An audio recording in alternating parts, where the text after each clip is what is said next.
గడిచినట్టు 24 గంటల్లో మన రాష్ట్రంలో ఋతుపవనాలు సాధారణంగా ఉన్నాయి. ఒక మాసం నుంచి భారీ వర్షాలు కూడా పలు ప్రాంతాల్లో నమోదవడం జరిగింది.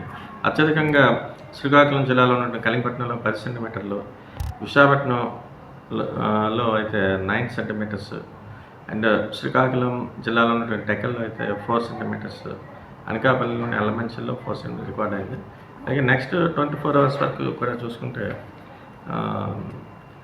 ఉత్తరాంధ్ర జిల్లాలకు అయితే ఒక మోస్తరు వర్షాలు పలు ప్రాంతాల్లోనూ, అలాగే నెక్స్ట్ దక్షిణ కోస్తా వరకు చూస్తే అక్కడక్కడ ఉరుములతో కూడిన జల్లులు వచ్చే అవకాశం ఉంటే చెప్తున్నాం. క్రమేపీ ఇది తీరం వెంబడి బలమైన ఈదురుగాలి ప్రభావం క్రమేపీ తగ్గుతున్న చేత ఎటువంటి హెచ్చరికలు మత్స్యకారులకి ఇవ్వడం జరగలేదు ఈరోజు.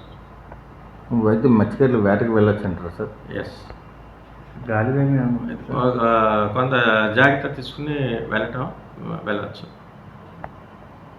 గాలి వేగం క్రమేపీ కొంచెం గ్రాడ్యువల్గా తగ్గుతుంది. అంటే తీరం వెంబడి బలమైన ఎదురుగాలులు కొంచెం తగ్గుముఖం ఉండడం వల్ల మన మత్స్యకారులకి అయితే ఎటువంటి హెచ్చరికలు జారీ చేయలేదు ఈరోజు. ఓకే.